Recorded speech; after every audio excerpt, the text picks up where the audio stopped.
Geography आपको GS 1 के लिए पढ़ना होता है, एनवायरनमेंट भी पढ़ना होता है। जब आप ऑप्शनल ज्योग्राफी चूज करते हो तो आपकी ये दोनों चीजें बड़े अच्छे ढंग से कवर हो जाती हैं, तो नेचुरली एक स्मार्ट चॉइस बनती है। आपको अपने साइड वाले बंदे से आउट परफॉर्म करना ही पड़ेगा, ये आपकी प्राइमरी कंडीशन है, तभी आपका सिलेक्शन होगा। काफी सारे टॉपर्स को 280, 290, 300 मार्क्स आते हैं। काफी सारे टॉपर आपके सिलेक्शन इसके ऑप्शनल के थ्रू पा लेते हैं। अगर आपको ये लग रहा है कि सर मेरा कुछ चीजों में इंटरेस्ट है, उसमें नहीं है, तो मैं आपको बताना चाहूंगा, कुछ मेरी रिस्पॉन्सिबिलिटी भी रहेगी। मैं आपके इंटरेस्ट को एनहांस करके उसको पीक तक ले जाने में डेफिनेटली आपकी हेल्प करने वाला हूं। Even you will become civil servant, तो भी आप सोच के देखो ना यार, ultimately you are going to live between the people. और इंडिया के अंदर सिविल सर्वेंट का मतलब होता है आप फार्मर से डील करोगे, आप यहाँ के क्लाइमेट से डील करोगे। आप जब फाउंडेशन को अगर डेवलप नहीं कर पाए, तब आपके पास में थोड़ी सी बेसिक नॉलेज हुई, तो आप एट बार अपने आंसर में अपनी वैल्यू को नहीं दे पाओगे। अगर आप कुछ भी 5 to 10 मार्क्स से भी पीछे रह जाते हो, मान के चलो आपकी रैंक पे, आपकी पोजीशन पे, आपकी पोस्ट पे काफी बड़ा डेंट आ जाएगा। Hello everyone, welcome to Sarathi IAS and congratulation to all of you. वो इसलिए क्योंकि जिस कोर्स का आप बड़े लंबे टाइम से वेट कर रहे थे, that is geography optional foundation course. Now this course is live. 28 of February से हम अपनी क्लासेस स्टार्ट करने वाले हैं। कुछ बेसिक डाउट्स जो कि आपके मन में होंगे डेफिनेटली, वो मैं पहले क्लैरिफाई कर देता हूं। What kind of classes, what kind of language we are going to use in these classes. तो आपकी लैंग्वेज होगी, जिसमें अभी मैं बात कर रहा हूं आपसे इंग्लिश, वो इंग्लिश लैंग्वेज डेफिनेटली हम यूज करेंगे। आपके जो नोट्स होंगे, वो नोट्स होंगे आपके इंग्लिश लैंग्वेज के अंदर। बड़े ही कॉम्प्रिहेंसिव नोट्स होंगे, टू द पॉइंट नोट्स होंगे। इसके अलावा आपको कुछ और नोट्स रेफर करने की जरूरत नहीं पड़ेगी, दैट आई कैन अश्योर। लेकिन हाँ, याद रखिए क्लासेस आपकी इंग्लिश में होंगी और आपके क्लास नोट्स जो होंगे वो आपको इंग्लिश में मिलेंगे। लेकिन चलो, ये तो अच्छी बात है कि we are starting with geography optional Sarathi IAS पे, और आप लोग बड़े लंबे टाइम से जिसका वेट भी कर रहे थे। लेकिन फिर भी मन में कुछ सवाल है, और मैं चाहूंगा 3 से 4 क्वेश्चन जो मेरे मन में भी चलते हैं, कभी भी कोई भी कोर्स, कोई भी चीज को स्टडी करने से पहले, वो आपके मन में भी होंगे, and I would like to answer those all questions for you. पहला, सबसे पहला सवाल, why to choose geography as an optional paper. बात तो सही है, क्योंकि अगर आप यूपीएससी की नोटिफिकेशन को देखोगे, तो आपको बड़े सारे ऑप्शनल पेपर मिल जाएंगे। 23-24 ऑप्शनल सब्जेक्ट है, तो ज्योग्राफी ही क्यों चूज करना है? तो देखो, सिंपल सा कॉन्सेप्ट है। कुछ पैरामीटर्स होते हैं जिसके बेसिस पे हमें ज्योग्राफी या फिर कोई अदर ऑप्शनल को चूज करना चाहिए। इसमें सबसे पहला पैरामीटर जो आता है, वो मैं बोलूंगा इंटरेस्ट। डेफिनेटली आपका इंटरेस्ट होना जरूरी है, लेकिन अकेला इंटरेस्ट अकेला इंटरेस्ट कई बार फायदेमंद नहीं होता।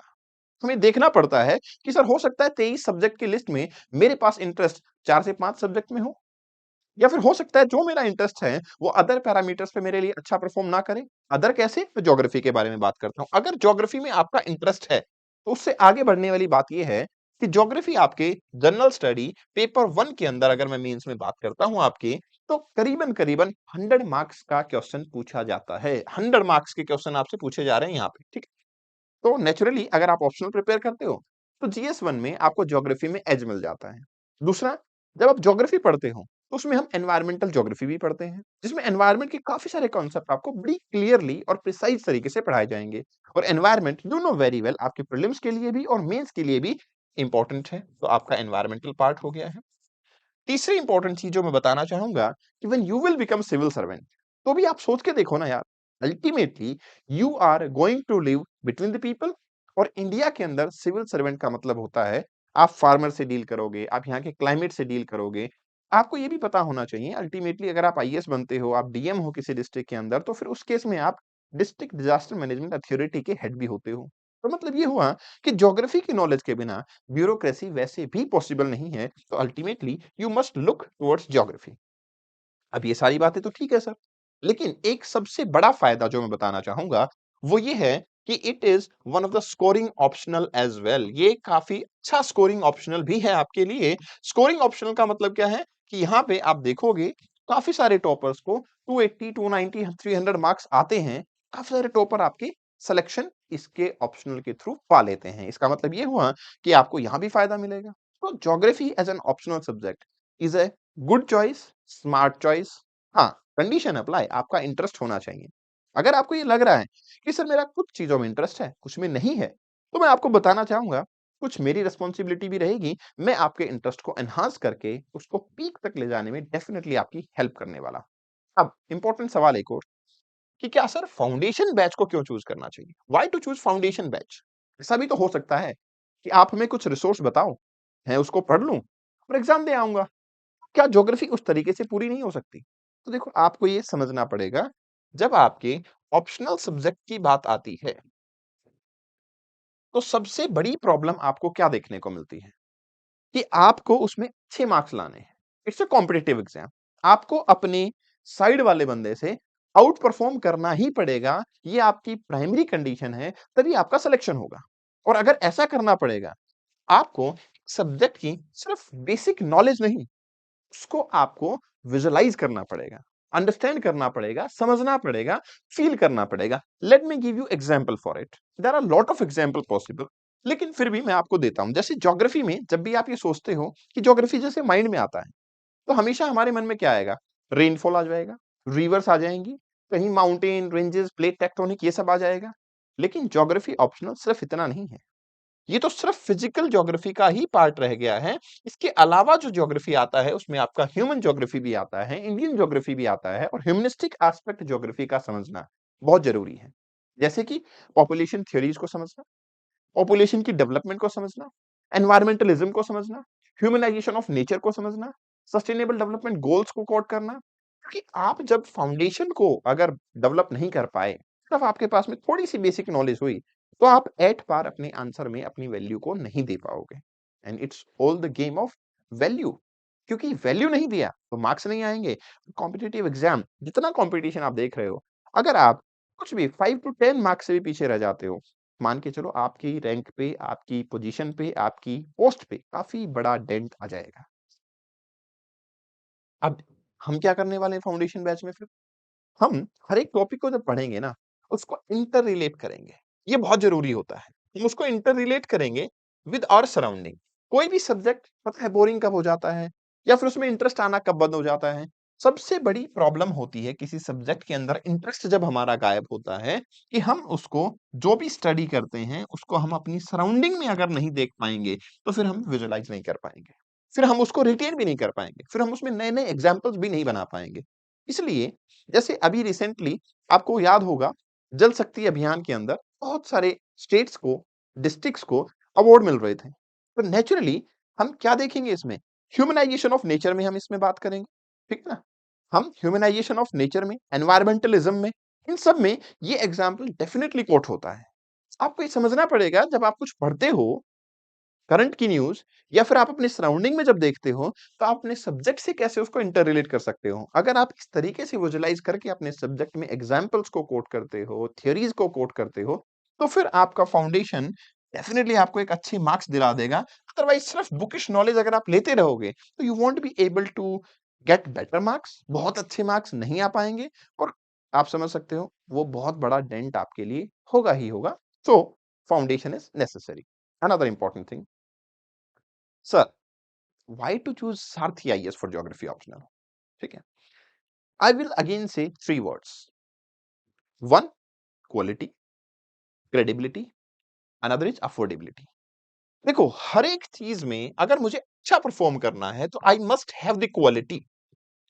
और क्वालिटी हमारे कोई भी सब्जेक्ट के अंदर तब आती है, जब आपको काफी लंबे टाइम से एक्सपीरियंस फैकल्टी पढ़ा रहे हो। अनदर इंपॉर्टेंट थिंग इज कि आपको विजुअलाइज करवाया जाए, इंटररिलेट करवाया जाए, सब्जेक्ट्स के साथ में आपको फील करवाया जाए, ना कि सिर्फ इम्पार्ट कर रहा एक नॉलेज, उसके बाद में सब खत्म हो गया। No, that way it's not going to work out. And then it comes to credibility. Credibility कैसे आती है? With the continuous results, right? With value additions, जो कि हम अपनी क्लास में करने वाले हैं। And how we are going to do that, तो मैं लास्ट में आपको बताने वाला हूं फीचर्स के अंदर, कि कैसे हम इसके अंदर और ज्यादा एनहांस क्रेडिबिलिटी एंड क्वालिटी को ऐड करेंगे। एंड अल्टीमेटली आता है अफोर्डेबिलिटी, क्योंकि अगर कोई चीज मार्केट में अवेलेबल है, लेकिन वो मेरी रीच से बाहर है, तो फिर वो मेरे लिए डिमांड नहीं हो सकती, है ना? इकोनॉमिक्स में कॉन्सेप्ट पढ़ते हो आप, डिमांड। डिमांड का मतलब क्या होता है? कि एक पर्टिकुलर कमोडिटी मैं चाहता हूं, ये डिमांड नहीं है। उस पर्टिकुलर कमोडिटी को मैं उस प्राइस पॉइंट पे चाहता हूं, ये डिमांड होती है। तो ये डिमांड यहाँ पे हमें नज़र आती है अफोर्डेबिलिटी की फॉर्म में and Sarathi IAS that you know very well quality है एंड अफोर्डेबिलिटी ये दोनों पिलर आपके साथ हमेशा ही रहे हैं, राइट? अब इम्पोर्टेंट चीज़ आती है कि सर ठीक है, तो फिर इस कोर्स में हमें क्या-क्या मिलने वाला है? मतलब हम किस तरीके से पढ़ने वाले हैं? क्या हमें मिलेगा? क्या हम एक्सपेक्ट कर सकते हैं इस कोर्स से? सबसे पहली चीज़, आपकी 5 मंथ का प्रोग्राम ये रहेगा, ठीक है? एक सिस्टमैटिक टाइम बाउंड मैनर के अंदर हम अपने सिलेबस को कवर करेंगे। How it is going to happen? जिस दिन आप कोर्स को जॉइन करते हो, उसी दिन I will give you schedule. I will tell you कि this particular day, this particular topic will be taught into the class, ठीक है? इससे फायदा क्या होगा? इससे फायदा ये होगा कि आप पहले से वेल प्रिपेयर्ड रहोगे। आपके माइंड में रहेगा कि मुझे ये वाला टॉपिक आज पढ़ने को मिलेगा, तो हो सकता है मैं इसको थोड़ा-सा पहले पढ़ के आऊँ, तो भी मेरे को पता चलेगा। और दूसरा, अगर मुझे बेसिक एनसीईआरटी वगैरह से कुछ नॉलेज लेनी है, तो आप वो ले सकते हो। अदरवाइज़ ये भी होगा कि आपको प्लानिंग करने में बड़ा आसान हो जाएगा and you know planning is very important for this exam कि आप ये प्लान कर पाओगे कि ये मेरा टॉपिक, ये मेरा ऑप्शनल तब तक पूरा हो जाएगा, उसके बाद मैं अपनी सारी मेहनत को उस डायरेक्शन में शिफ्ट कर सकता हूँ।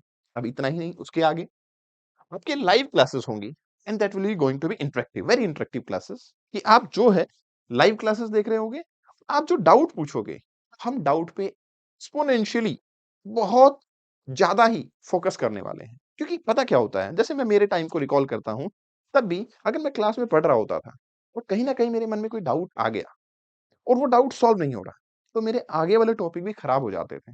क्योंकि अल्टीमेटली जब तक डाउट सॉल्व नहीं होगा, वो चीज़ बार-बार, बार-बार मेरे माइंड में स्टक कर जाती है, आती रहती है कि ये वाली चीज़ मेरे को समझ नहीं आई, तो अल्टीमेटली मुझे किसी तरीके से इसको सॉल्व करना है।